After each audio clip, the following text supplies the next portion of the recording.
Bismillahirrahmanirrahim. Halo, Assalamualaikum Bapak, Ibu, dan juga Sobat Aksi. Kembali lagi kita dengan podcast Member Spotlight sebagai wadah untuk bisa berkenalan dengan ragam inovasi, juga layanan dari para inovator digital anggota AFSI. Nah, sebelumnya mungkin salam kenal, saya Dinda, selaku Marketing Communications dari AFSI yang akan menjadi host pada Member Spotlight yang kelima kali ini. Di mana alhamdulillah ini kita berkesempatan berbincang langsung dengan Bank Aladin Syariah as Pioneer Bank Digital Syariah di Indonesia. Pastinya ada yang sudah tahu atau mungkin ada yang baru dengar tentang Bank Aladin Syariah. Makanya langsung aja kita sambut Ibu Firdila Sari selaku Direktur Bank Aladin Syariah yang sudah hadir bersama kita saat ini. Halo Ibu, bagaimana kabarnya? Halo Dinda, Iya. Alhamdulillah baik. Halo teman-teman semua di sini. Assalamualaikum warahmatullahi wabarakatuh. Waalaikumsalam warahmatullahi wabarakatuh. Ibu Firdila, mungkin terima kasih banyak Ibu sudah berkenan untuk sharing ya dengan Sobat Apsi di podcast kali ini. Nah, it's really an honor juga Ibu buat saya pribadi karena bisa berbincang langsung ya dengan salah satu woman leader lah di fintech, di industri fintech ini, Masya Allah gitu. Nah, mungkin Ibu sebelum kita lanjut ke pembicaraan apa namanya selanjutnya, saya pengen tahu nih Bu, gimana sih Bu 2025 sejauh ini buat Bu Firdila? Alhamdulillah ya, Alhamdulillah diberikan kesehatan karena Alhamdulillah. mungkin pengalaman kita di 2020 hingga 2022 kemarin kan memang Oh ya, faktor kesehatan kan ini ya ternyata begitu fundamental ya gitu. Jadi alhamdulillah betul. kesehatan, alhamdulillah juga baik dari sisi pencapaian personal dan juga pencapaian perusahaan kita semua ini ya sesuai dengan eh, target masing-masing. Alhamdulillah banget Alhamdulillah. Aladin makin diterima oleh masyarakat karena mungkin seperti biasa permasalahannya kalau seorang baby itu kan baby produk itu adalah Oke, masalahnya edukasi ya iya gitu. benar Memang sekali. di awal-awal bagaimana kita mengedukasi brand awareness dan saat ini mungkin kita bisa bilang kita sudah mulai menuai hasilnya. Alhamdulillah. Nah, ini pasti teman-teman juga menuai hasil seperti apa dan bagaimana gitu ya. Pasti udah nggak sabar ingin denger ya langsung sharingnya seperti apa. Nah, mungkin gini Ibu, kalau misalkan kita masuk ke pembicaraan berikutnya Ibu, kalau mungkin sedikit ya Ibu, kalau buat saya pribadi juga nih Bu, bank digital tuh bisa jadi salah satu contoh Ibu untuk bagaimana kalau fintech itu hadir untuk menjawab the right questions dari kebutuhan digital zaman sekarang. Nah, kalau misalkan kita lihat kan bank digital itu termasuk app-nya seamless, terus integrasi layanannya itu terintegrasi dan juga pastinya banyak fitur canggih yang memudahkan ya para pengguna gitu. Nah, kalau mungkin bisa di-share Ibu, nah bagaimana saat itu Bank Aladin ya Bu, ahead of its time gitu memutuskan untuk bisa jadi bank digital syariah pertama. Nah, latar belakangnya seperti apa mungkin silakan Ibu. Kalau gini mungkin enaknya sambil cerita kali ya. Jadi karena Boleh. apa ini kayak sejarah ya. Mm-mm. Sejarah walaupun sebenarnya umurnya masih sangat muda ya kita. Iya, Jadi mungkin sejarahnya itu Bang Aladin ini sebenarnya kalau dari secara entitas itu kita bukan entitas yang baru ya, tapi kita sudah ada dari tahun 1990-an. Akan tetapi di tahun 2020 baru diakuisisi oleh shareholder kami gitu. Jadi setelah diakuisisi, akhirnya mulai diputuskan bahwa arah perkembangan bisnis seperti apa. Akan tetapi dari awal, dari kacamata shareholder itu beliefnya secara fundamental ada dua. Gitu. Yang pertama bahwa seiring perkembangan zaman sudah pasti ini harus sesuatu yang sifatnya digital. Gitu. Karena kita lihat memang perkembangannya ke arah digital gitu. Jadi tidak bisa lagi tuh membangun bank yang apa pure konvensional tradisional gitu ya.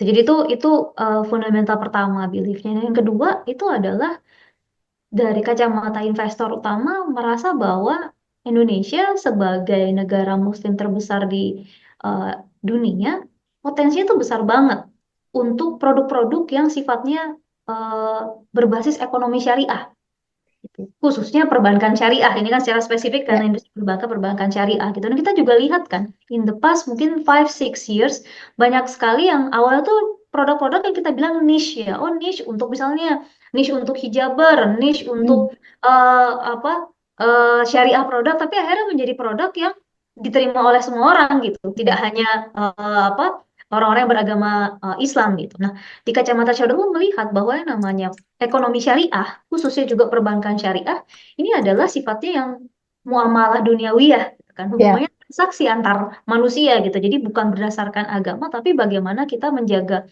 hubungan bisnis, hubungan perdagangan antara satu manusia dengan manusia lain, antara satu perusahaan dengan perusahaan lain, supaya tetap saling terbangun trust-nya gitu. Karena kan kalau bisnis kalau tidak ada trust kan susah ya, oke. antara pebisnis dengan pelanggan maupun pebisnis dengan sesama pebisnis. Jadi dua itu cerita dasarnya bahwa melihat bahwa memang harus digital, udah nggak digital lagi gitu. Karena kan ya kita ngomongin ada sekitar 100 lebih ya bank di Indonesia, 120 kalau Ya, tidak salah. Kemudian syariah sendiri, walaupun ada unit usaha syariah, tapi kan yang sifatnya bank umum syariah masih jumlahnya masih sedikit ya, masih sekitar belasan. Jadi memang masuknya adanya di sana. Gitu. Walaupun kita tahu at that time challenge-nya besar gitu, karena oke. kita ngomonginnya inklusi finansial gitu kan. Oh iya, gimana caranya memperkenalkan produk perbankan. On top of that, kita memperkenalkan lagi ada perbankan syariah gitu. Perbankan Oke, yang kita masih mengajarkan gitu. benar-benar. Masih mengajarkan perbankan itu apa. Terus habis itu ada pertambahan lagi lah. Emang bedanya dengan perbankan konvensional apa? Nah, Itu sih benar-benar. apa PR besarnya, tapi kita lihat potensinya besar. Jadi itu yang jadi Betul. landasan utama kenapa Aladin mau memasuki industri ini dan kita masuk sebagai Bank Aladin Syariah yang fokusnya adalah sebagai digital first bank. Oke. Ya Ibu, ini penting banget sih Bu. Ini nyambung banget tadi yang Ibu udah sampaikan kalau misalkan apa namanya syariah tapi syariah dan digital terus jadinya ada tantangannya double-double nih terkait literasinya kan Ibu untuk akhirnya balik lagi ke inklusi itu tadi. Nah, Ibu, kalau misalkan saya boleh izin nih, ngutip sedikit perkataan bagus ya dari Bapak Wakil Ketua Umum APSI, Pak Muhammad Ismail. Beliau itu pernah menyampaikan kalau misalkan lembaga jasa keuangan syariah itu agar bisa resilience, itu tidak salah satunya tuh masing-masing harus bisa menggait pasar universal, bukan cuma niche seperti yang tadi Ibu bilang juga. Bukan hanya orang-orang yang memang loyal terhadap layanan atau jasa keuangan syariah, tapi ya universal itu tadi. Nah, berarti kan lembaga jasa keuangan ya punya challenge-nya double-double nih, selain pastinya harus memastikan keuangan apa namanya operasionalnya sesuai dengan syariat dan juga pastinya harus keep up nih dengan layanan dan juga sistemnya agar bisa bersaing ya, agar bisa bersaing dengan ya salah satunya lembaga jasa konvensional. Nah, jadi gimana nih Bu? Kira-kira visi dan juga positioning lah ya Bang Aladin di tengah industri perbankan digital yang makin kompetitif dan pastinya apa nih yang membedakan Bang Aladin dengan bank umum syariah, belum lagi bank digital lainnya. Nah, mungkin silakan Ibu. Jadi kalau mungkin untuk simplifikasi, Hmm. pada waktu kita memulai ini kita tuh punya bisa dibilang kita tuh ada eh, dua framework besar ya, gitu. Bahwa yang pertama itu adalah kita at the end of the day we are a business, gitu. Kita pasti bisnis ya, dan kita masuk di bisnis yang ada di sektor perbankan. Dari kacamata user kita lihat bahwa mungkin tadi apa produk-produk yang saya bilang awalnya niche kemudian menjadi jadi produk kesenangan oleh berbagai macam masyarakat Indonesia dari berbagai macam lapisan ya. Tapi itu kenapa mereka bisa sukses? Karena memang barangnya bagus, Ya, gitu ya. betul. Tahu lah yang populer Ya, itu bagus gitu. Jadi walaupun awalnya di positioningnya seperti itu, karena produknya bagus ya akhirnya semua make gitu. Jadi kita tidak bisa menafikan bahwa ya barang kita harus bagus. Kalau mau jualan barang harus bagus. Tidak bisa berharap kalau oh iya kalau barang kita tuh hanya karena kita syariah maka harus pakai kita. Nggak bisa kayak gitu. At the end of the day kan keputusannya tidak seperti itu. Jadi apa kita percaya bahwa sebagai bisnis kita harus berpikir ke sana dan yang kedua kita punya value syariahnya itu sendiri. Nah, jadi mungkin aku mau masuk dari yang pertama dulu. Eh, Ketika kita berbicara tentang digital banking, itu biasanya tuh banyak orang tuh yang digital banking itu apa sih? Nah, kita berusaha memframeworkannya menjadi dua bagian. Gitu. Yang pertama itu kita harus memenuhi kebutuhan user itu dulu. Jadi kita harus memahami kebutuhan user di Indonesia dengan kebutuhan user di Malaysia gitu yang mungkin sama-sama kayak oh sama-sama perbankan syariahnya harusnya potensi untuk besarnya tinggi. Beda. Apalagi kalau kita ngomongin dengan negara-negara lain gitu kan yang lebih jauh di luar Asia Tenggara gitu. Udah pasti secara culture, secara demografi, secara sosioekonomi pasti sangat beda. gitu. Jadi kita lihat di Indonesia tuh apa sih challenges-nya, apa sih kebutuhannya gitu. Jadi itu yang kita coba pahami. Dan decision making orang kalau misalnya kita boleh bagi secara simpel itu ada dua. Satu adalah karena fungsional, kita pakai karena kita butuh. Hmm. Yang kedua tuh karena ada faktor emosional. Gitu. Itu kita kita percaya bahwa ada hal-hal yang memang ada sedikit emotional value yang mempengaruhi orang untuk memakainya. Gitu. Nah, kita mencoba mengcombine itu ketika kita membuat sebuah produk. Di awal tuh kita melakukan research ya ke segmen yang kita mau sasar ya, bahwa kalau aduh terkait dengan kebutuhan finansial yang sifatnya fundamental, fungsional, itu rata-rata hubungannya itu adalah satu, saya itu kebanyakan rekening, bingung gitu kan ya. Ya kayak kadang-kadang biasanya gitu ya pindah kerja disuruh buka eh, Ya, disuruh buka rekening tabungan di tempat baru gitu kan ya. ya, Kalau misalnya ambil ambil antara kartu kredit atau apa cicilan di suatu tempat, akhirnya banknya juga harus ikut ke sana gitu. ya. Atau adalah kadang-kadang kebutuhan kita untuk membuka berbagai macam rekening bank itu banyaklah alasannya gitu. Akhirnya kita punya berbagai macam rekening bank. Gitu. Itu satu. Padahal kan juga mengelola rekening bank itu kan juga pusing ya, namanya juga kayak, aduh saya tuh punya 3 4 rekening gitu harus di manage itu kan meskipun Ya. semua udah online juga suka lupa ya. Terus yang kedua, kebutuhan transaksi itu juga ternyata masih sering kita sifatnya tuh fragmented. Walaupun nih kita bilang kita tuh udah pure, bisa dibilang kan, oh orang Indonesia tuh kepemilikan smartphone-nya tuh satu orang bisa punya 2,3 gitu kan ya. Kalau berdasarkan jumlah smartphone yang terjual dengan jumlah populasi itu kan hampir 3, satu orang tuh hampir punya 3 HP gitu, smartphone. Tapi pada kenyataannya, apa ya semuanya apa convenient untuk menggunakan aplikasi? Ya, betul. Apa ya, dan satu device itu sebenarnya bisa muat berapa banyak aplikasi sih? Karena kan kebanyakan aplikasi itu suka pusing ya. Nah itu kita lihat jadi fragmented. Terus Hmm. saya gajian pakai rekening gitu ya, ditransfer ke rekening. Tapi ternyata saya mau bayar kos-kosan atau bayar kontrakan, yang punya kontrakan nggak punya rekening atau nggak suka gitu. Saya maunya uangnya tunai aja.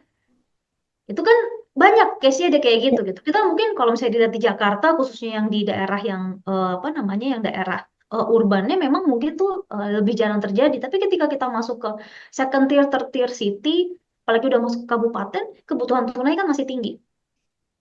Gitu. Jadi masih banyak tuh yang sifatnya tuh fragmented. Kalau beli di toko online sini, bisanya pakai e-money ini. Kalau dibuka ya, aduh. terlalu banyak, ini kan fragmented ya. Ya, oke. Jadi kebutuhan fungsionalnya tinggi. Nah, tapi habis itu yang kedua, ada kita bilang kebutuhan emosional. Orang Indonesia itu kalau mungkin misalnya Mbak Dinda sempat dengar itu dulu tuh ada idiom yang bilang namanya makan gak makan asal kumpul gitu. Kita tuh kebutuhan sosial Oke. kita itu memang tinggi orang Indonesia itu. Oh, oke. Bahkan ada namanya World Giving Index. World Giving Index tuh ada sebuah indeks yang mengukur apa sih kontribusi sosial masyarakat suatu negara. Jadi kayak Indonesia tuh ranking 1. Itu artinya adalah Hmm. orang Indonesia tuh suka banget menolong orang lain. Jadi world giving. Jadi kita tuh willing untuk berdonasi, willing untuk membantu gitu. Walaupun mungkin kondisi kita sendiri juga tidak sedang dalam yang berlebih tuh gimana gitu. Jadi keinginan untuk membantunya tinggi sampai kita tuh ranking 1 di tahun 2022 atau 2023 gitu. Itu kita ranking 1. Jadi itu kan value yang eh, cukup unik ada di Indonesia. Di negara lain mungkin beda. Nah, Ya, ketika kita membuat itu, kita membayangkan, oh iya ternyata value-value itu tuh mirip dengan value syariah. Bahwa yang namanya kita ketika syariah ada salah satu amalannya yaitu adalah zakat, sedekah gitu kan ya. betul. Dan itu kan itu sesuatu yang bisa difasilitasi atau bahkan harus difasilitasi oleh lembaga keuangan.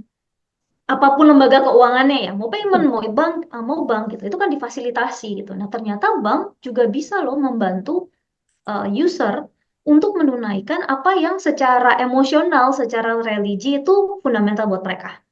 Jadi itu jadi bagian kita. Makanya kalau bisa dilihat ini tagline-nya kan do good, feel good gitu. Ya, Kita tuh ada namanya Allah berbagi. Allah berbagi itu bahwa kita percaya bahwa yang namanya apa zakat, infak, sodako, apapun lah donasi, itu sebenarnya itu adalah bagian dari kita. Apapun agama kita, itu hmm. kita pasti ingin berbagi ke orang lain dan itu kita fasilitasi. Nah, yang kedua, framework yang ini adalah kita lihatnya kalau digital banking itu sebenarnya ada dua view ya. Satu, kita melayani nasabah secara langsung Oke. atau business to consumer directly ya. Hmm. Artinya apa? User menggunakan channel-channel layanan kita, menggunakan download aplikasi mobile banking kita. Kalau kalau nasabah korporasi menggunakan internet banking kita gitu, itu direct. Tapi ternyata ada view lain ketika kita ngomong digital banking, yaitu adalah melayani nasabah dengan cara indirect atau B2B2C. Jadi pada dasarnya manusia itu ya tadi saya bilang ya bahwa dalam satu HP itu coba misalnya Mbak Dinda sekarang aplikasinya ada berapa banyak? Udah Banyak banyak banget. banget. Banyak banget kan e-commerce pasti ada, social Iya. media pasti ada. Terus mungkin kalau tertarik dengan yang saham, investasi itu pasti ada juga ya berbagai Iya. macam variasinya gitu.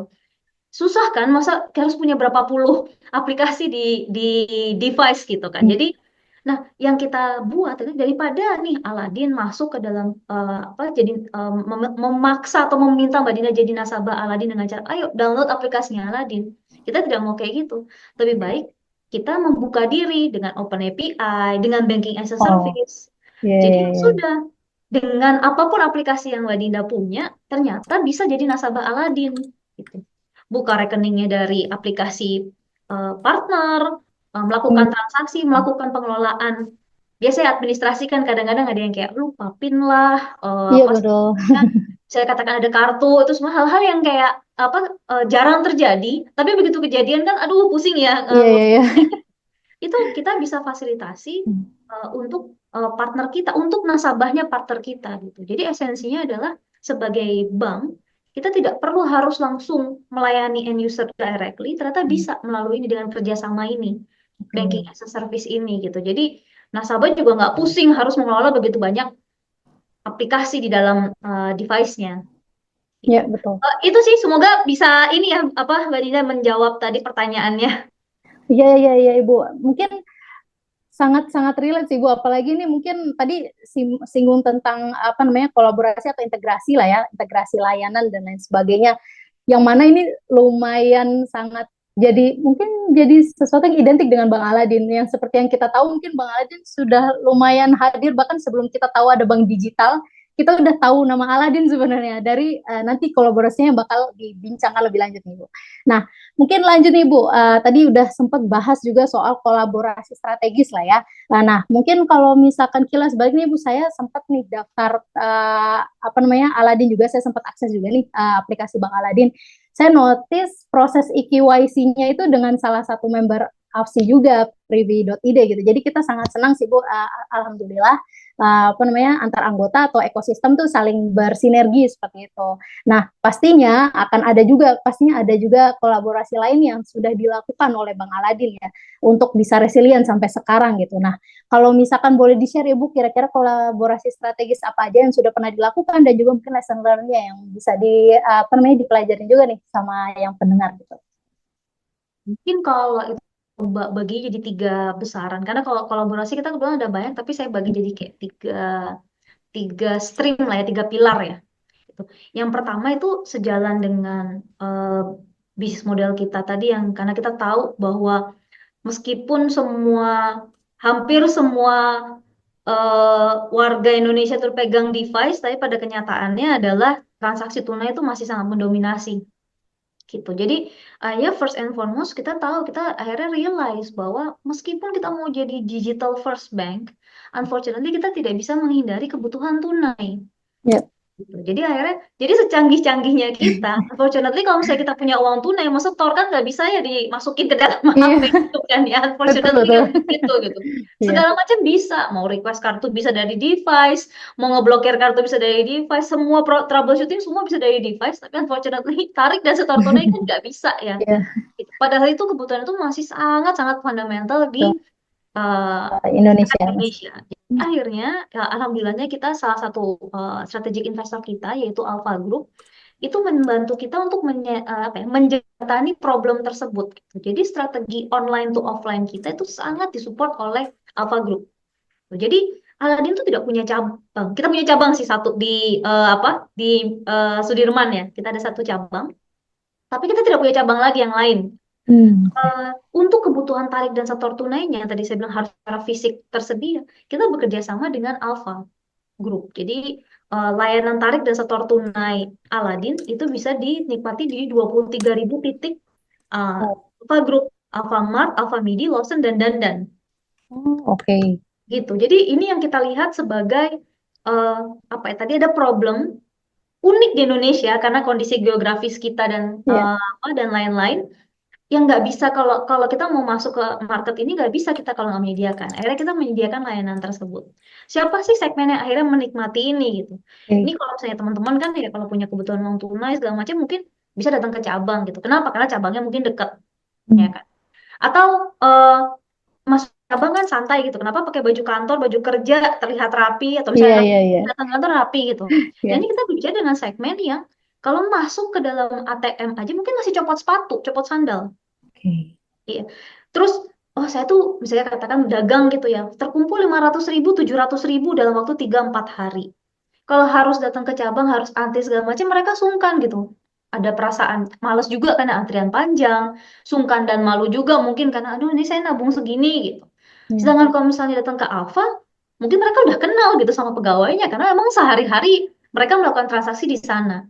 Dan antriannya pun ikut antrian yang relatif lebih Ya. cepat ya Ya, dibanding ya, kalau ya. transaksi perbankan pada umumnya karena biasanya lebih kompleks gitu. Jadi itu membantu dari kacamata online to offline-nya, experience-nya. Terus yang kedua, kita dari kacamata yang pure online-nya, namanya digital bank ya harus pure online juga gitu harus punya kan ya. Yang Hmm. tadi saya bilang bahwa ketika kita berkolaborasi mau melayani nasabah itu ternyata tidak harus directly melayani mereka, tapi kita bisa indirectly dengan cara apa? Alhamdulillah sekarang kita sudah bekerja sama dengan salah satunya adalah AlphaGift.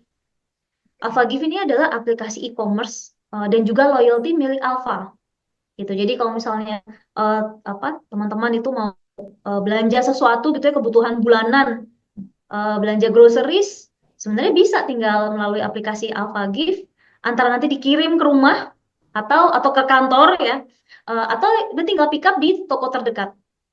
Itu tuh ada itu. Dan transaksinya itu disupport oleh Aladin. Di mana untuk melakukan Oke. transaksi tidak perlu pindah aplikasi, udah pakai Alpha Gift aja. Karena buka rekening dan transaksinya semua ada di dalam aplikasi Alpha Gift. Itu udah kita berjalan. Terus yang kedua yang karena kita juga melayani UMKM ya, itu adalah sebenarnya kita kerjasama juga dengan aplikasi namanya Aksesmu. Nah, Aksesmu itu Oke. sendiri sama itu sebenarnya milik dari Alpha Group juga, tapi fokusnya di UMKM gitu. Jadi kalau misalnya kita lihat kan Alfamart terus mas segala macam kan sebenarnya juga suka ada namanya toko kelontong ya. Toko Oh kelontong ya. ini kan ketika berusaha kalau mereka mau mendapatkan inventorinya eh, pasti harus pesan ke sebuah distributor. Mereka tidak bisa direct ke prinsipal gitu kan ke FMCG prinsipal nggak bisa. Mereka harus dari distributornya. Nah, Aksesmu ini adalah basically aplikasi di mana sebagai saya misalnya katakan punya toko kelontong, saya bisa order untuk supply saya, untuk inventory saya. Misalnya gitu saya jualan sabun, jualan kecap dan kawan-kawan Hmm. habis order gitu untuk mengisi toko saya gitu. Oh, Habis itu setelah oke. jadi ini e-commerce tapi sebenarnya kebutuhannya untuk apa? Untuk Tentang. UMKM gitu dengan berbagai macam produk untuk UMKM lainnya yang disediakan oleh Aksesmu. Nah, Aksesmu ini metode pembayarannya itu juga sama, bisa menggunakan Aladin gitu. Jadi itu yang dari kacamata online kami ya. Satu lagi juga sebenarnya kita bekerja sama dengan salah satu payment player ya, transfer dana yaitu Oke. itu kita juga menyediakan layanan yang sama. Insya Allah akan launch apa dalam waktu dekat. Wah, ditunggu Ibu kabarnya. Gitu. Iya, gitu. Oke, siap. Terus yang ketiga, yang terakhir Yang itu ketiga ya, juga Mbak? yang ketiga itu adalah ya em, kita memang harus ekosistem. Oke. Ekosistem yang kita lihat tadi ya selain yang alpha, Hmm. kita lihat yang sangat relevan dengan Aladin khususnya sebagai bank syariah itu adalah eh, ekosistem memang mensupport perkembangan ekonomi syariah gitu. Makanya baru-baru ini kami melakukan MOU ya dengan PP Muhammadiyah. Tujuannya sama karena ternyata sebagai Bank Aladin dan sebagai organisasi Muhammadiyah sama-sama percaya bahwa sektor edukasi itu penting untuk mengembangkan leader kita gitu. Itu kita Hmm. jangan fokus ke today, tapi memang kita harus mikirin future gitu. Iya Future betul betul. adanya di apa di mahasiswa-mahasiswa ini gitu, Iya. di murid ini gitu. Jadi ternyata kita punya visi dan kepercayaan yang sama, maka kita mengadakan kerjasama seperti ini. Kemudian yang kedua, sama untuk UMKM. Kalau yang big corporate kan yang mikirin ya udah banyak ya, semua Iya. semua bank, semua itu institusi Iya financial pasti ya. ke sana gitu. Ternyata untuk yang segmen yang ini kan banyak yang belum memikirkan, karena bukannya apa-apa, karena emang susah untuk Oke. di-handle kan, memang susah gitu kan. Keterbatasan berbagai macam hal, keterbatasan teknologinya juga mungkin mereka tidak memiliki, keterbatasan knowledge gitu. Nah, itu yang kita bersama-sama dengan Muhammadiyah harapannya kita bisa mengembangkan unit-unit UMKM yang memang ada di bawah naungan Muhammadiyah itu sendiri. Oke. Gitu. Jadi kita fokusnya sih di dua itu ya, yang bagaimana memastikan bahwa em, kerjasama ini bisa memiliki value yang positif untuk perkembangan edukasi, khususnya di lingkungan Muhammadiyah dan in general Indonesia pada umumnya ya. Yang kedua untuk perkembangan UMKM. Baik Ibu, terima kasih. Jadi ternyata bukan hanya dalam perspektif bisnisnya aja atau sistem teknologi lah ya, tapi ternyata edukasi pun juga ada kolaborasinya sendiri gitu ya, dan dibagi dengan beberapa pilar tadi gitu. Jadi insya Allah membantu kita lebih untuk paham lah ya, ternyata kalau misalnya kolaborasi itu mindsetnya nggak cuma di bisnis, tapi juga ya harus kayak misalkan edukasi yang pasti berhubungan juga nanti masa depan LJK juga pasti dipengaruhi oleh literasi seperti itu. Nah, mungkin ini nih Bu, kalau misalkan tadi kita udah ngomongin soal kolaborasi strategis ya, yang sudah pernah dilakukan dan sedang dilakukan seperti itu. Nah, mungkin kita mundur dikit nih Bu, kira-kira kan kalau misalkan pastinya secara sebagai sebuah pionir itu nggak mudah ya Bu, untuk apa namanya ya tadi edukasi maupun inklusi itu sendiri ya. Nah, pastinya juga banyak nih, namanya kita ngomong teknologi pasti bakal kedepannya bakal banyak banget nih inovasi rintisan yang mana mereka juga perlu belajar nih Bu dari Bank Aladin. Kira-kira tantangan awal untuk membangun kepercayaan sebagai bank digital syariah itu seperti apa? Mungkin tantangannya dan juga mungkin bank syariah ketika tackle dengan apa namanya challenge itu seperti apa? Mungkin silakan Ibu.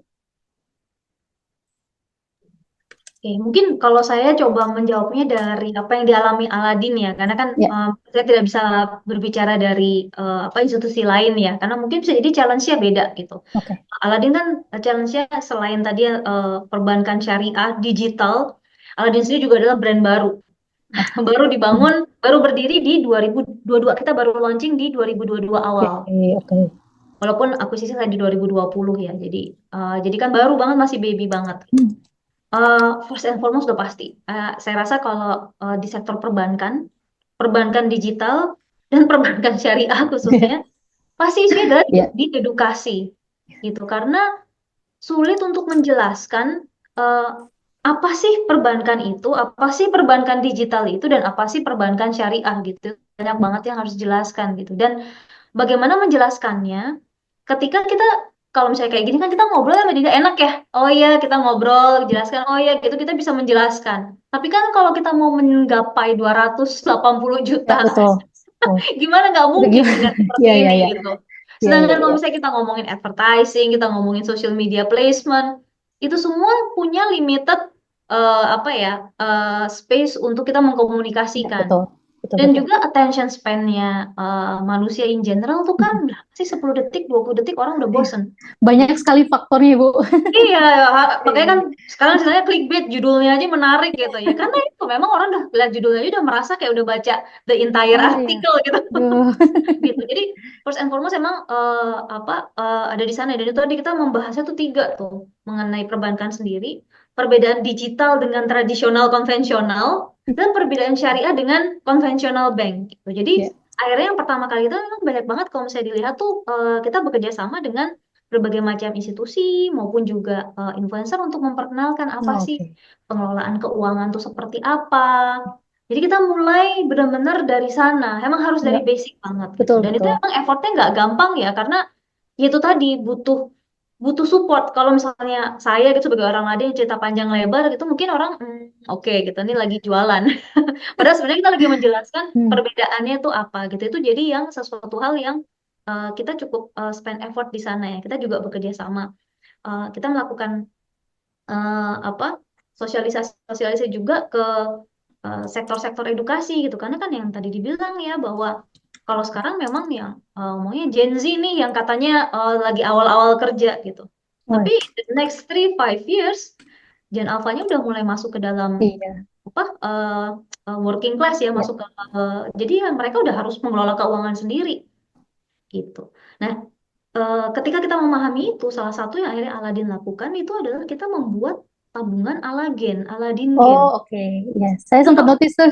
Menarik iya, sih. itu tabungan untuk anak-anak gitu. Karena mungkin ya, mungkin bagi kalau misalnya pas saya dulu, em, di Indonesia itu mungkin faktor untuk apa ya, mengajarkan anak untuk menabung dan mengelola keuangan itu belum menjadi apa ya, belum menjadi kayak dasar parenting in general gitu, bahwa Ya, kalau betul.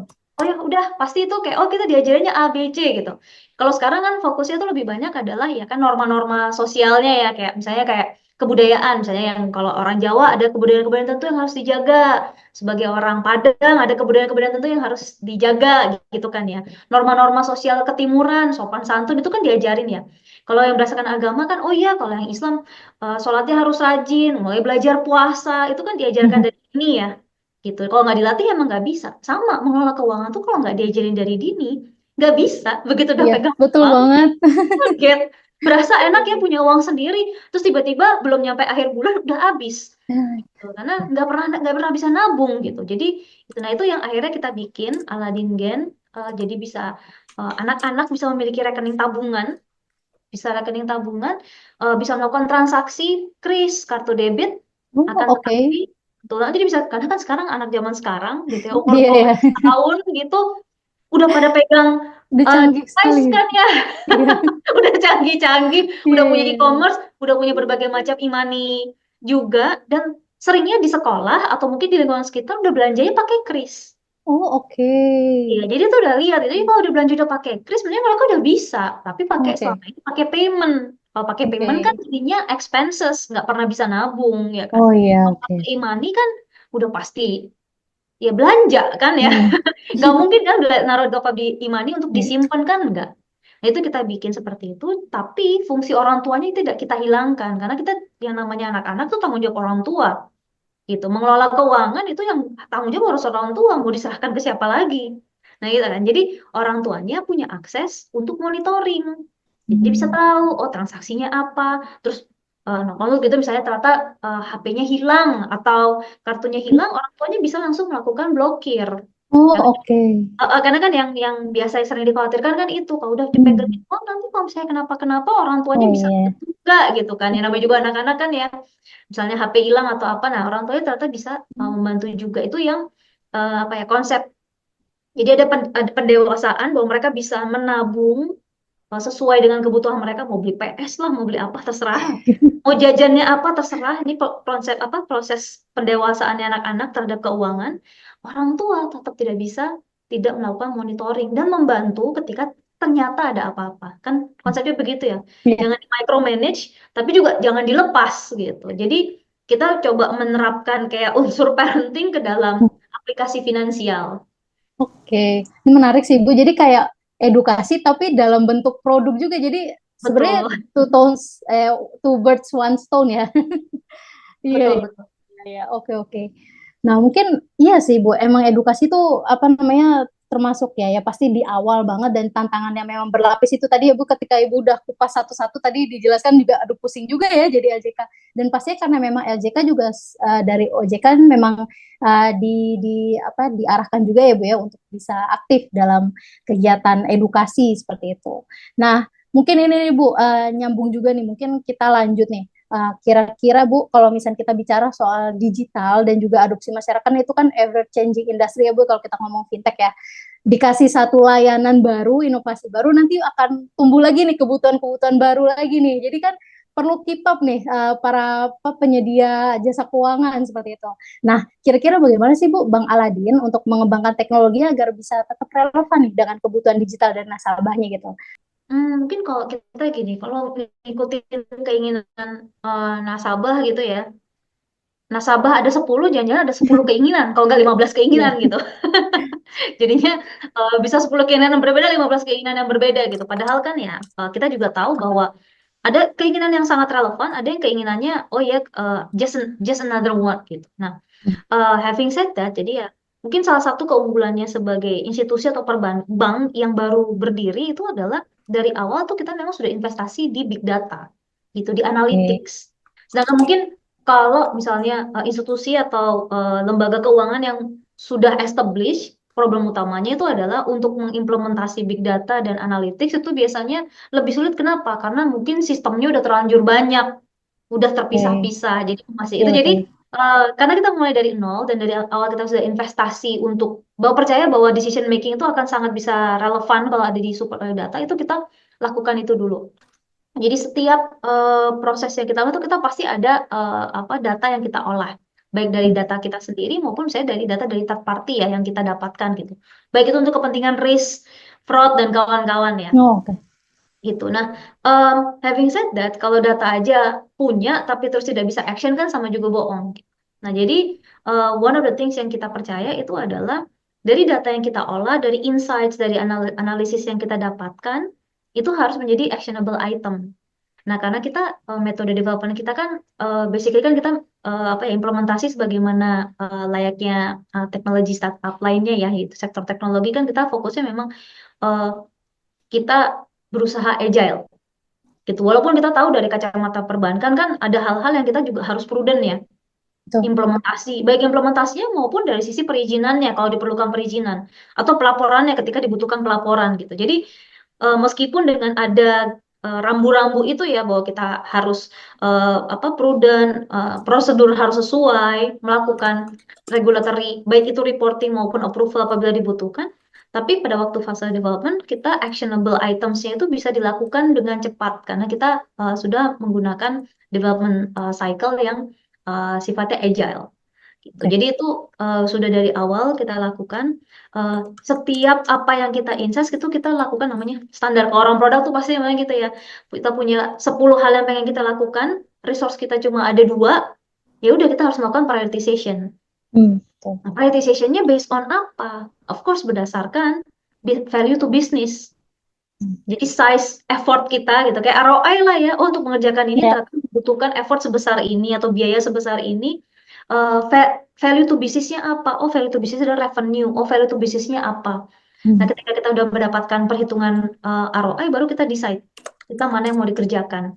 Nah, harapannya itu bisa menjawab kebutuhan end user yang memang sangat relevan gitu. Karena tadi itu kalau ditanya kebutuhan user udah banyak banyak banget, tapi kok nggak mungkin kita turutin semuanya gitu. Karena bisa jadi itu cuma false false apa ya false alarm lah kita bilang Oh, oke. gitu. Jadi kita coba balance ya di situ ya. Kita mendengarkan eh, apa user, tapi kita selalu validate. And then at the end of the day kita measure apakah ini sesuatu yang worth untuk kita invest. Oke. Buat kita teknologi itu adalah a means toward an ends. Oke. Teknologi itu bukan tujuan utama. Kita nggak pengen kayak di Aladin, oh kita maunya pakai teknologi terbaru, teknologi yang itu Hmm. bukan. Kita memakai teknologi terbaru apabila kita memutuskan itu karena oh untuk mencapai bisnis goal ini memang nggak cara paling efisien, cara paling efektif adalah pakai teknologi terbaru gitu. Oke. Jadi nggak kita tidak menggunakan teknologi for the sake of itu, itu lagi trending. Ya, betul. Ini Harus ada menarik. value itu bisnisnya. Ya, menarik banget sih, Bu. Soalnya emang kadang ada shifting nih, Bu. Kalau misalnya kita lihat juga ya, ada shifting di mana teknologi bukan jadi kendaraan, tapi malah jadi goal. Jadi goalnya itu digitalisasi, tapi nanti outputnya apa gitu, mungkin nanti-nanti gitu ya. Ini penting banget sih. Betul banget sih, Bu. Mungkin, nah mungkin ini, Bu, kita masih ngomong soal digital, tadi juga menarik banget. Jadi memang big data, apa namanya, apalagi kita sekarang udah mulai, masyarakat Indonesia udah mulai tahu lah ya Bu ya, apa sangat pentingnya data, udah kayak a new oil gitu katanya orang-orang sih gitu. Nah, mungkin Ibu kita pengen apa namanya, pengen tahu nih Bu, kalau misalkan dari Ibu sendiri nih, kira-kira digital, selaku Bang Aladin ya, apakah digital saja itu cukup untuk bisa bertahan dan tumbuh dalam industri perbankan saat ini? Mungkin lebih kayak restatement ya Ibu ya. dan juga bagaimana mungkin digital saja itu juga nyambung juga nih, kira-kira bagaimana Bang Aladin membangun loyalitas nasabah di era layanan yang sudah cepat dan juga tadi yang beragam itu tadi. Mungkin itu sih Ibu, mungkin silakan. Ya. Tadi mungkin sedikit udah ada apa Ya, tersentuh sedikit ya gitu, ya. tapi yang jelas digital saja nggak cukup.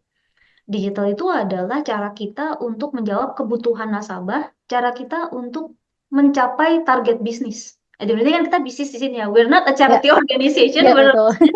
gitu. Jadi ya teknologi digital itu adalah untuk menjawab dua hal tersebut. End user butuhnya apa dan bisnis yang mau dicapai itu seperti apa gitu. Nah, bagaimana cara kita supaya mungkin kalau secara spesifik ngomongin kebutuhan end user gitu ya.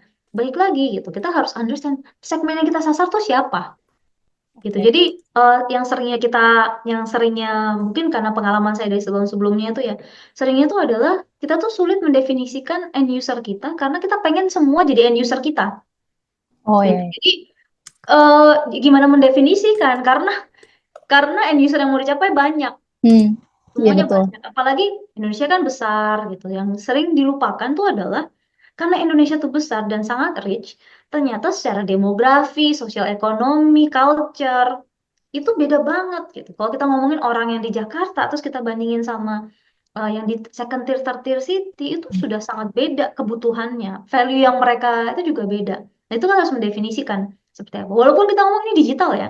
Hmm, Jadi kan tapi kalau kita reach ke mereka digital, tapi kan mereka tinggalnya nggak di Jakarta gitu. betul. Beda value yang Iya, iya. kebutuhan mereka sama kebutuhan di Jakarta akan beda gitu. Nah, itu yang saya rasa tuh yang apa tadi itu ya dengan kita memiliki apa data dan analytics yang kuat, harapan tuh kita bisa membagi segmen itu dan bisa menggrupkan. Jadi rather than berusaha memecahkan permasalahan semua orang, kita coba segmentize yang memang segmen-segmen yang pengen kita sasar, gitu. Oke. Gitu. Contohnya kayak misalnya di sini kita bilangnya ini kan segmennya sebenarnya underserved ya. Orang kan selalu berpikirnya underbank, unbanknya itu adalah orang-orang yang nggak pernah punya rekening bank sebelumnya, mungkin di Ya. segmen itu ya. Padahal sebenarnya anak-anak itu mereka bisa dibilang mereka underserved dari kacamata financial products, ya kan? Oke. Iya, iya, iya. Berarti ya. Secara capability finansial, kalau misalnya segmennya sama dengan orang tuanya, mereka segmen yang memiliki kemampuan finansial. Oke. Tapi underserved, kenapa? Karena nggak ada produk yang bisa memenuhi kebutuhan mereka. Oke. Jadi beda ya dengan yang Iya, kayak iya. underbank dan unbank gitu, yang benar-benar Hmm. tahu melihatnya dari kacamata sosial ekonomi. Nggak dari secara, jadi itu hal-hal itu kan apa ya? Kita mencoba menganalisanya, uh, mensegmentize. Hmm. Jadi harapannya itu jadi cara kita menjawab relevansi apa produk kita terhadap end user dan juga bagaimana kita keep up lah. Semoga itu menjawab ya Mbak Adita ya. Iya Ibu, menarik malah. Jadi ada ternyata ada perbedaan juga nih. Mungkin menarik juga nih ada unbanked sama ada underserved nya. Underserved, iya betul ya. Mungkin itu tadi aku catat juga sih, itu menarik sih. Nah, mungkin ini Bu, kita lanjut ke pertanyaan berikutnya. Nih paling penting dan tadi udah sempat di apa namanya disinggung juga ya terkait kolaborasi.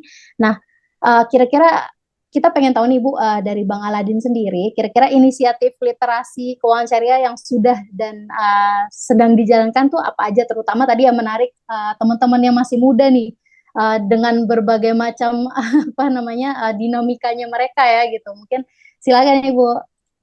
Iya, iya, tadi kebetulan nih karena mungkin personal juga ini passion saya juga ya terkait dengan apa edukasi dan apa yang sektor karena saya percaya eh, edukasi dan youth itu adalah Oke. yang bisa memutus vicious cycle-nya kemiskinan.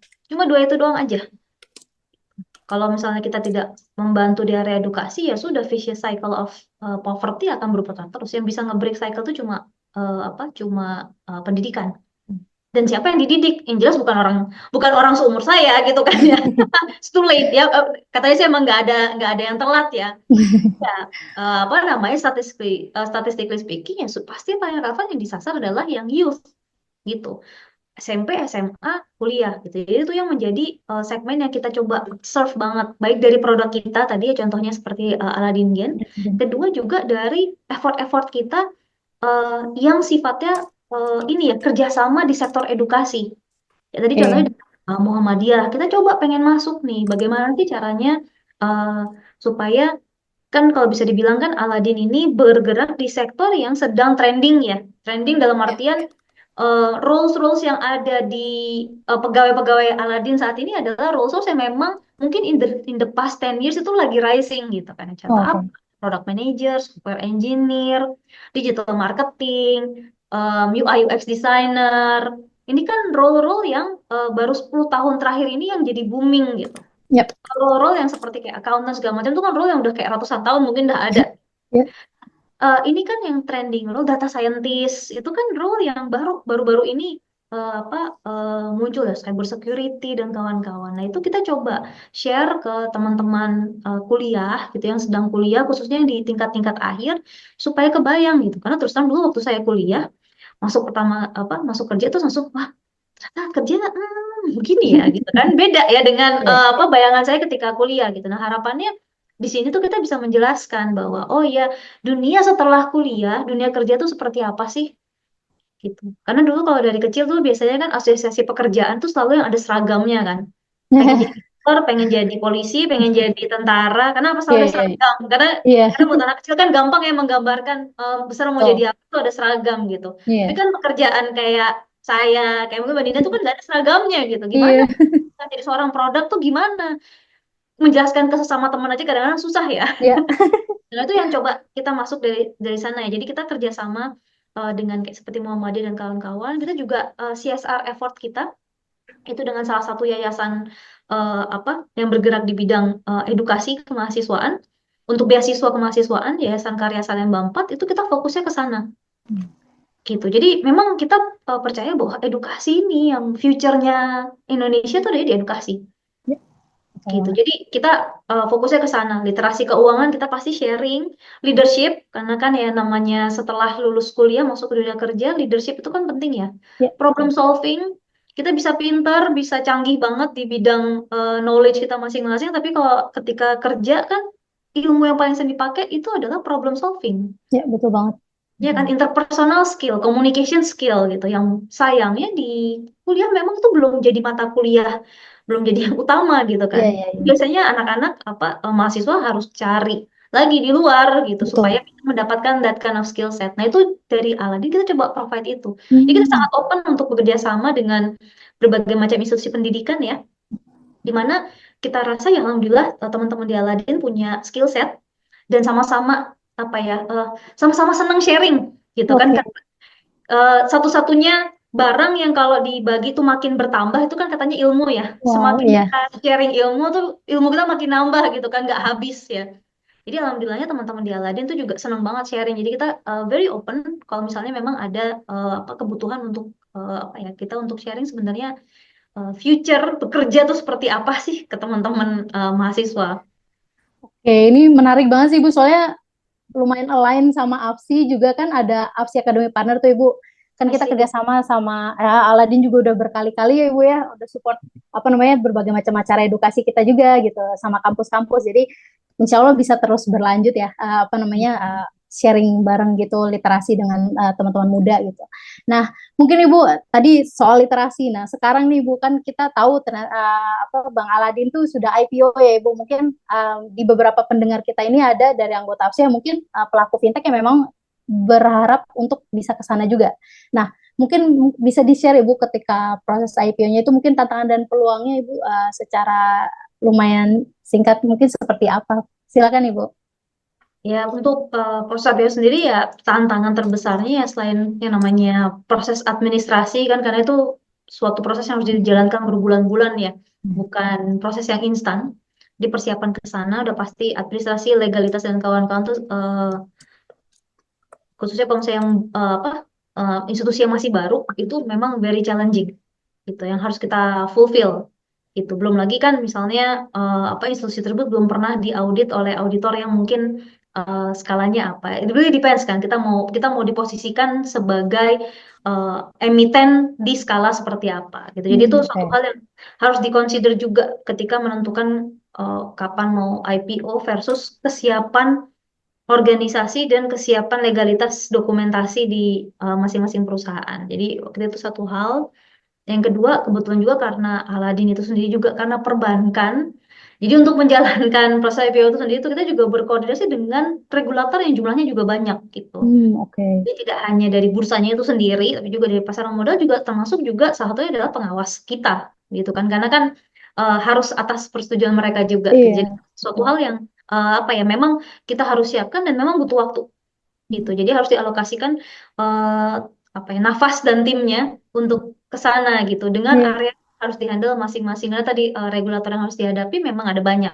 Itu khususnya Oke. kalau industri keuangan ya, gitu. Kalau misalnya lembaga jasa keuangan kan emang apa? Ada beberapa regulator yang kita sering berinteraksi.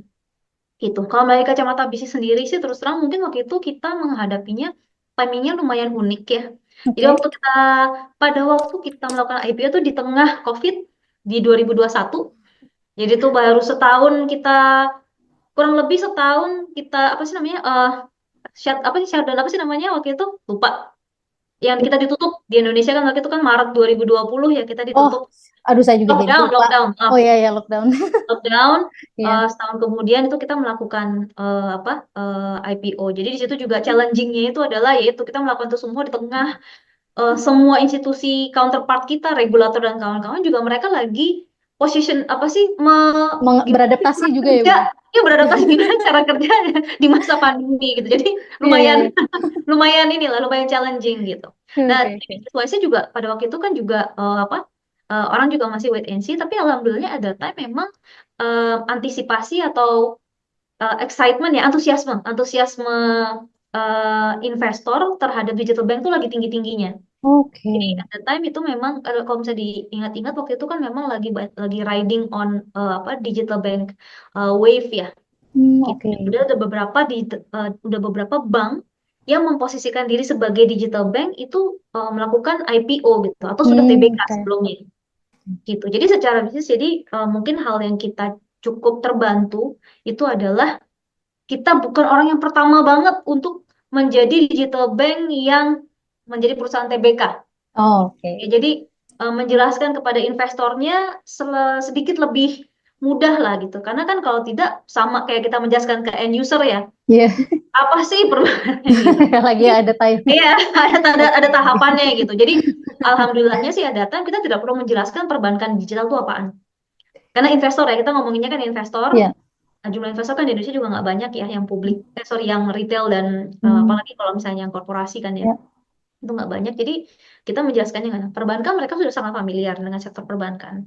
Perbankan digital mereka sudah sangat familiar karena di Indonesia waktu itu sedang riding on the wave dan kita lihat juga di negara lain banyak yang digital bank yang memang lagi flourishing. Jadi kita tidak perlu menjelaskan banyak. Waktu itu PR kita terbesar adalah menjelaskan tentang perbankan syariah dan bagaimana eh, sebagai bank yang kan kita jadi the first digital syariah bank ya. Hmm. Positioning kita apa gitu?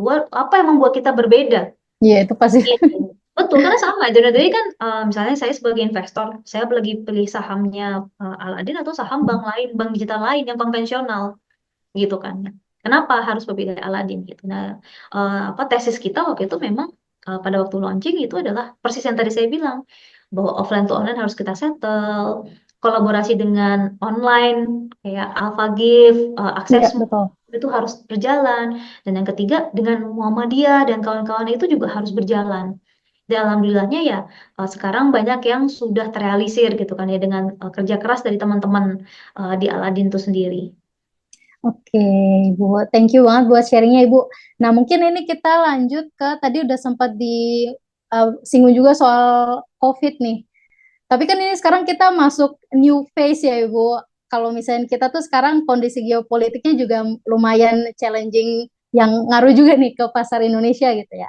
Nah, kita pengen tahu deh Bu, kira-kira kan pastinya juga dari nasabah atau mungkin ya masyarakat Indonesia ini lagi wait and see nih. Nah, kalau misalkan dari Bang Aladin sendiri nih Bu, boleh sharing alternatif penyimpanan dana atau mungkin produk dari Bang Aladin nih yang cocok buat teman-teman yang lagi wait and see nih kira-kira apa aja nih mungkin silakan ya Bu. Oke, jadi em, ini kalau misalnya pernah dengar situasi ketika intinya ketika situasi sedang tidak kondusif ya dari kacamata ekonomi ya, yang paling itu adalah pasti biasanya yang sering muncul itu adalah cash is king atau liquidity is king. Oh, Itu oke. sih suatu hal yang paling ini karena ya Ya, akhirnya seperti itu gitu. Kita bisa mm, punya berbagai macam. Kalau kita punya instrumen investasi ya, dari yang paling liquid sampai yang tidak liquid itu kan ada banyak ya. ya, Kita biasanya mendiversify ya tergantung appetite kita gitu. Tapi ya. di cases like this itu biasanya orang tuh akan cenderung beralih ke yang paling aset yang paling liquid atau aset yang dianggap paling stabil atau against Ya, dollar lah atau apa gitu. ya, Misalnya ya, ya, ya. kemarin emas harganya langsung Yap, betul. begitu ada pengumuman tarif, emas langsung jepret-jepret naik gitu kan. Karena Ya, itu dianggap instrumen yang apa ya, yang ya, karena start. nilainya tuh akan stable Ya, atau keep on improving over time dibandingin dengan instrumen lainnya. investasi lainnya gitu yang secara umum kita kita anggap ya sebagai investor khususnya investor yang retail ya Ya, gitu. Nah, sama. Nah, kita percaya bahwa di fase-fase seperti ini justru instrumen yang paling liquid itu adalah yang akan paling apa yang paling beneficial untuk majority of retailer. Cuma isu terbesar dari instrumen paling liquid itu biasanya menghasilkan return paling rendah. ya, Ya, udah pasti lah ya. Maksudnya ya, kan it's always like that ya. Ada high ya. risk, high gain lah dan kawan-kawan gitu. Nah, apa solusi yang coba kita tawarkan itu adalah sebenarnya di Aladdin sendiri. Karena ini ya mungkin perbedaan antara bank syariah dengan bank konvensional itu adalah kita kan yang kita lakukan adalah prinsipnya adalah prinsip bagi hasil. Kan kita tidak menjanjikan sebuah bunga atau sebuah return gitu ya. Eh, jadi apa kadang-kadang gitu kan ya kayak sebenarnya bunganya boleh apa enggak gitu kita tidak menjanjikan gitu. Kita tapi kan yang namanya orang ketika kita menaruh sebuah dana kan ada opportunity loss ya. Jadi kan Ya, konsepnya itu ada betul. opportunity loss gitu. Karena uang itu berarti apa? Tidak bisa kita investasikan ke yang lain. Nah, itu adalah return yang kita berikan kepada nasabah kita untuk menggantikan opportunity loss-nya itu gitu. Jadi kan dia Oke. taruh di kita, uangnya kita kelola, baik itu dalam bentuk pembiayaan dan kawan-kawan. Kalau menghasilkan, kita bagi-bagi, bagi hasil gitu kan. Nah, jadi itu yang coba kita apa jelaskan. Sedangkan kalau di konvensional memang sifatnya janji. Kalau dibilang, oh iya Oke. saya dapat bunga 3%, 5%, ya harus 3%, 5%. Itu pasti, fix. Itu adalah janji gitu. Kalau nggak dapat 3% justru nanti you can complain, right? Gimana ini dapatnya tapi kok nggak ada. Iya, karena memang janji gitu. Apa akadnya kan akadnya janji gitu. Kalau untuk yang di konvensional janji, kalau kita enggak. Kita kan yang dijanjikan adalah bagi percentage bagi hasilnya, porsi porsi bagi hasilnya gitu. Nah, di situ karena pembiayaan kita juga masih tetap kita jalankan dan kita percaya bahwa kalau kita grow kita juga pengen memberikan nilai lebih ke end user. eh Ya karena kita maunya grow bersama-sama lah ya. Alhamdulillahnya kita tuh bisa memberikan deposito setara, ini kan kita ngomong setara ya, hampir Ya, dengan 9% per annum gitu. gede dong. Jadi betul. Jadi kan kalau misalnya itu kan ya balik deh. Biasanya kan tapi kalau uang tunai itu nanti kemakan inflasi gitu. Iya tahu kita. Kalau kayak gitu makanya kita kasihnya adalah bukan apa di atas inflasi. Oke. Karena kalau misalnya benar emang kalau misalnya ditaruh tunai emang kemakan inflasi gitu. Jadi itu yang kita lihat dan ternyata dengan penyaluran pembiayaan kita bagi hasil kita tuh bisa memberikan eh, setara 9% per Oke. annum produk deposito ya gitu. Dan untuk yang lebih liquid kita ada instrumen-instrumen yang lebih liquid lainnya. Kalau deposito kan liquid, tapi kan ada periodenya ya, ada tenornya ya, satu Iya, betul. bulan, Betul. bulan. Mm-mm. Ada yang kita lebih liquid, itu adalah tabungan rencana. Tabungan Oke. rencana kita namanya ala impian. Jadi karena Oh, iya, iya, iya. kan ya kan, Iya, itu sempat lihat impian. juga sih. Memang, Betul, oh oke, berarti itu memang otomatis tabungan dengan nanti ada akad untuk bagi hasil gitu ya. betul. Katanya Oke. mudrabut mutlakoh gitu kan. Kita bilang bahwa berbagi hasil dengan bank gitu. Nah, untuk yang ala impian, karena sifatnya tuh tabungan rencana ya untuk menggapai impian itu liquid, memang liquid dalam artian bisa Hmm, ditarik kapanpun, tapi ya of course secara bagi hasil akan lebih rendah dibandingkan dengan oke. deposito gitu. Saat ini kita berikan kurang lebih mungkin ya kalau 3 bulan terakhir itu setara 5,8 sampai dengan 6% Oh, gitu. Dan gitu. itu kita sudah apa eh, produk yang paling cari yang tabungan rencana ini adalah sebenarnya dua, ini menarik gitu kan ya. Hmm, Eh, untuk orang satu untuk naik haji, kebetulan sudah oke. bisa daftar haji di Adin gitu. Jadi kalau Oke. porsi yang 20 setelah mencapai 25 juta itu nanti bisa klik OK, nanti habis itu akan diproses lebih lanjut untuk pendaftaran hajinya. Oke, gitu, untuk menarik. mendapatkan nomor antrian gitu. Oke. Habis itu yang kedua yang paling dicari itu adalah untuk umroh. Jadi nabung untuk umroh. Majority Ya. nabung untuk umrohnya untuk keluarga, antara pergi dengan orang Hmm. tua, ada yang pergi dengan pasangannya, suami atau istri gitu. Jadi ini kayaknya cukup menarik ya karena Hmm. ke sana. Terus yang ketiga itu yang cukup generik. Ada yang menikah, apa beli rumah, beli mobil gitu. Terus yang keempat cukup menarik adalah emas. Oh, oke. Ini cukup yang kita lihat, oh iya ternyata memang variasinya apa ya, cukup menggambarkan demografi Indonesia, kalau bisa dibilang. Iya, Kayak gitu. Tapi yang oke. itu tadi yang produk ala haji dan ala umroh tuh cukup cukup banyak peminatnya ya gitu karena apa ya kita tahu sendiri ya sekarang kan untuk mencapai angka tersebut itu kan bukan perjuangan Iya, yang betul. mudah dan gitu juga antriannya kalau udah tercapai pun ternyata masih nunggu lebih lama lagi. Jadi makin banyak yang kayak oke udah harus mulai dari sekarang gitu. Betul banget sih. Walaupun masih muda-muda udah mulai nabung untuk haji dan umroh udah dari sekarang. Kalau enggak nanti nggak dapet takutnya. Iya, makin makin soalnya kan bener sih, Panjang. Bu. Kadang tuh udah ngerasanya baru mau mulai tabungannya itu pas atau mau daftar haji itu pas udah ngerasa lebih tua, lebih ngerasa lebih mapan dalam tanda kutip, tapi kan maksud ya itu ada antrian yang panjang itu tadi tiga ya. puluh tahun gitu Iya, misalnya. Jadi padahal sebenarnya kalau betul betul. nabungnya dari sekarang, ya sudah gitu. Misalnya bisa tercapai 25 jutanya dalam setahun, 2 tahun, Iya, habis itu masih 30 tahun lagi gitu kan. Jadi iya, sebenarnya dimulai dari awal lulus kuliah, awal kerja, itu sebenarnya sangat ideal ya untuk memulai mm, tabungan haji ya. betul betul betul. Menarik, menarik. Ya, ini termasuk salah satu yang saya apresiasi sih dari adanya bank digital itu dengan adanya mungkin bisa dibilang dompet ya atau kantong ya. Kantong itu memudahkan banget sih dengan kebutuhan kita tadi yang mungkin sempat dibilang juga banyak kebutuhannya sangat-sangat beragam. Terus kita juga pengennya kalau bisa seamless dong, cuman dari satu ini kita bisa nabung beberapa hal impian dan lain sebagainya itu tuh sangat-sangat membantu sih. Makanya saya senang banget pakai bank digital tuh termasuk salah satunya itu gitu. Nah, mungkin tadi ya teman-teman apa namanya Sobat Afsi juga Bapak Ibu yang sudah mendengarkan di sini ya tadi ada beberapa hal yang sudah di apa namanya disampaikan sama Bu Firdila termasuk tadi produk-produknya sangat menarik ya dari Bang Aladin Syariah. Nah, mungkin Ibu kita tadi kita udah dengerin perjalanan awal terus habis itu kita juga dengerin tadi inovasi dan juga kolaborasi strategis yang sudah dilakukan oleh Bang Aladin untuk stay relevant, resilience juga gitu ya. Nah, saya ingin nih ajak Sobat Apsi untuk jam up ke masa depan dikit nih, Bu. Jadi kita tuh pengen tahu nih, kira-kira rencana strategis dan juga pengembangan produk atau layanan ke depannya nih Bang Aladin yang mungkin bisa di-spill sama Bu Firdila nih. Kali ini mungkin silakan nih, Bu. Pada prinsipnya kita selalu percaya tadi yang fundamental yang kita bawa dari awal ya bahwa kebutuhan manusia itu pasti ada dua faktor emosional fungsional. Kita harus bisa memenuhi dua-duanya. Kebetulan karena kita bank syariah, ada beberapa hal yang sifatnya emosional itu hubungannya dengan value dari kesyariahnya itu sendiri. Tadi Oke, kayak berbagi dan kawan-kawan itu kan banyak value syariah ya, hablum minanasnya banyak sekali ya. betul. Gitu. Jadi itu yang apa jadi prinsip kita. Jadi pasti kita akan mendengarkan keinginan nasabah yang relevan dengan strategi bisnis kita. Yang kedua, kita percaya bahwa kalau gini, apalagi sebagai baby, kita mau nggak mungkin kita tidak berkolaborasi. So collaboration is apa one of the most important thing dari kacamata Aladin gitu.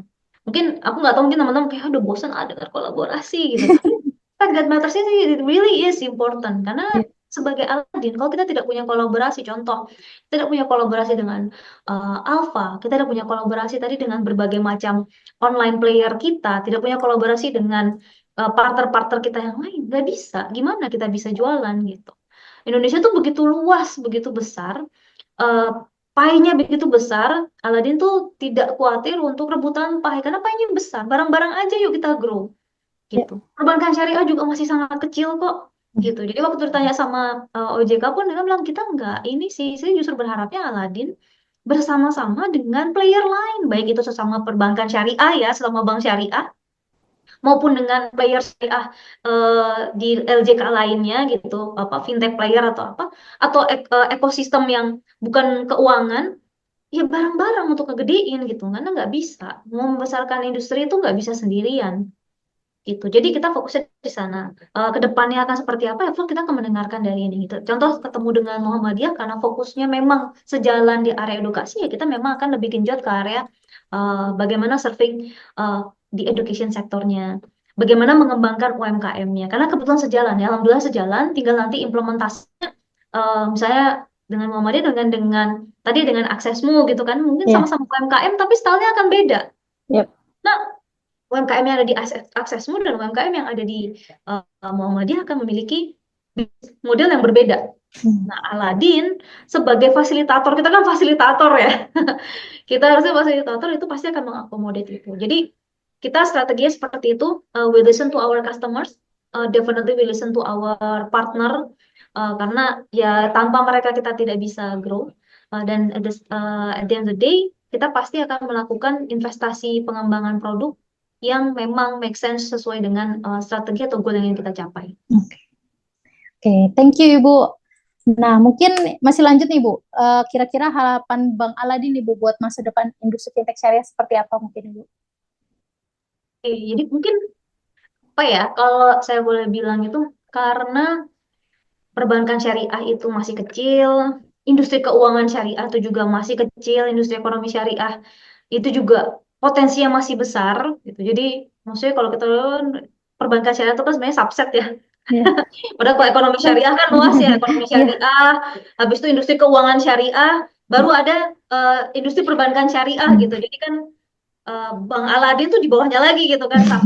Nah, nah ini tuh apa ya? Jadi saya sih berharapnya ya sebagai Aladin itu kita bisa jadi salah satu kontributor untuk membesarkan ke atas gitu. Karena kan Oke.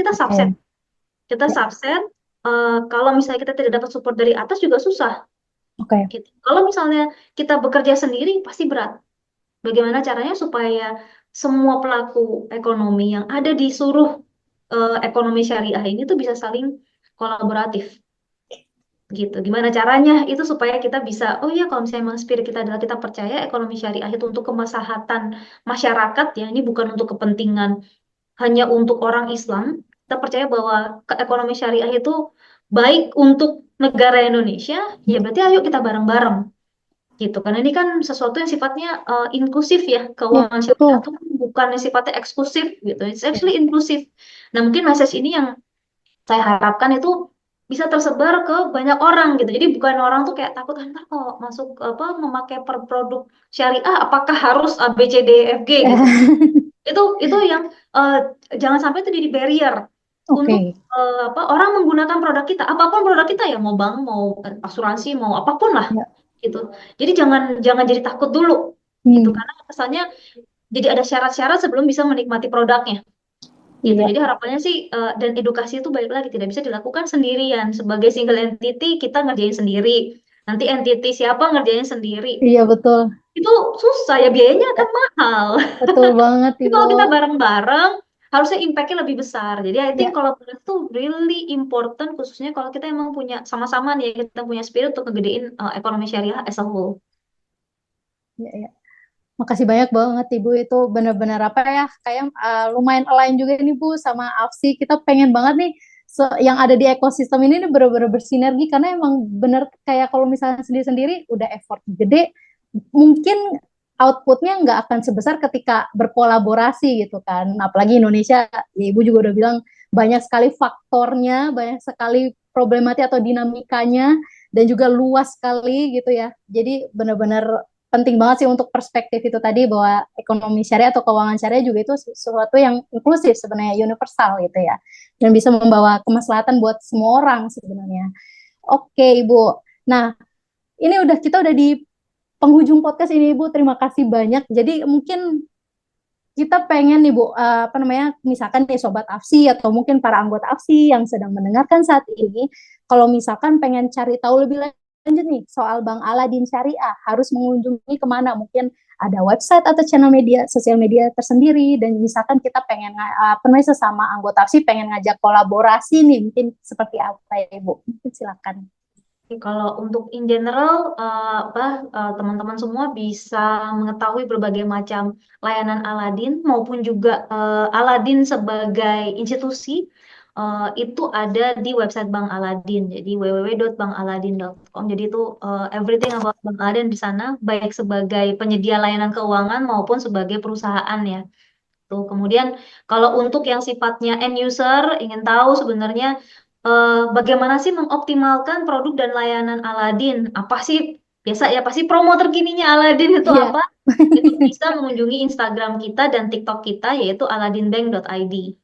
Oke. Kemudian kalau untuk yang sifatnya update terkait dengan eh, Aladin sebagai employer itu kami juga ada di LinkedIn ya, gitu, di Bank Aladin Oke, Syariah. itu ya buat teman-teman nih, pasti buat teman-teman mahasiswa langsung kunjungi aja ya gitu. Siapa tahu cocok ya Bu ya. Oke Ibu, thank you banget. Ini alhamdulillah ya, sudah sangat komprehensif dan sangat seru gitu ngobrolnya dari awal sampai apa namanya literasi dan lain sebagainya. Thank you banget Bu Firdila. Terima kasih buat waktunya, sharingnya juga. Terasa sekali kalau misalnya memang Ibu suka sekali untuk literasi dan sharing ya, apa namanya energinya nyampe gitu. Nah mungkin Ibu saya akhiri Ibu, thank you banget. Semoga Bang Aladin Syariah semakin sukses dan tetap resilience, makin banyak juga bisa mitra-mitra ataupun partner-partner lainnya di kedepannya ya untuk bisa diajak bersama gitu ya untuk berkembang bersama. Mungkin cukup sekian dari kami juga dari Alsi. Terima kasih. Assalamualaikum warahmatullahi wabarakatuh. Waalaikumsalam warahmatullahi wabarakatuh. Thank you, Mbak Terima Dinda. kasih Ibu. Sama-sama.